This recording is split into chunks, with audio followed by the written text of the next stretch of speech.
წარმოადგენენ რასადროდის კლუბს, საქართველოს რასადროდის community-ს, ესე რომ ვთქვათ, ბუნებრივია ჩვენი პირველი მიზეზი, რის გამოც აქ ვართ, არის დღევანდელი და ბოლო ორი კვირის განმავლობაში განვითარებული მოვლენების გამო ეს უპრეცედენტო ძალადობა საქართველოს მოქალაქეებზე.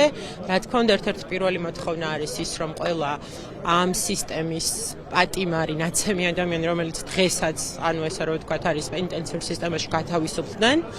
და რა თქმა უნდა, იმის იქით ჩვენი მთავარი მოთხოვნა არის, რომ ევროკავშირში ინტეგრაციის პროცესი, რომელიც ამ ქვეყნისთვის არის ძალიან მნიშვნელოვანი, ჩვენი კონსტიტუციით, ესე რომ ვთქვათ, გამყარებული უფლება ჩვენი როგორც ქვეყნის აუცილებლად იყოს დაცული. რა თქმა უნდა, ძალიან მნიშვნელოვანი არის, რომ არჩევნები, რომელიც ცალსახად არ ასახავს ქვეყნის მოქალაქეების პოზიციას, გადაიხედოს, გვინდა ახალი არჩევნები, სადაც ჩვენ როგორც საქართველოს მოქალაქეები დავაფიქსირებთ ჩვენს პოზიციას. აქ შეკრებილი ხალხი წარმოადგენს მხოლოდ და მხოლოდ მოსახლეობას, რომელსაც უნდა თავისუფლება, რომელსაც უნდა რომ ისმოდეს მისი ხმა, მთავრობას ესმოდეს ჩვენი ხმა და ის მოთხოვნები, რაც გვაქვს ახალი არჩევნები, ის უსამართლობა, რაც ტრიალებს დაკავებული ადამიანები, რომლებიც დააკავეს მხოლოდ და მხოლოდ სამშობლოს სიყვარულის გამო, რომ ეღირსოთ ბოლო თავისუფლება.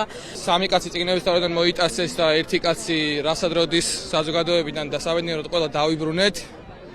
და ეს პროტესტი პირველ რიგში ეძღვნება ამას, რომ პირველ რიგში არ იყო ლეგიტიმური მათ დაკავება, ასევე თავისუფლება ყველა პოლიტპატიმარს, დანიშნულ ახალი არჩევნები და პროტესტი არალეგიტიმურ მთავრობასა და პრეზიდენტს.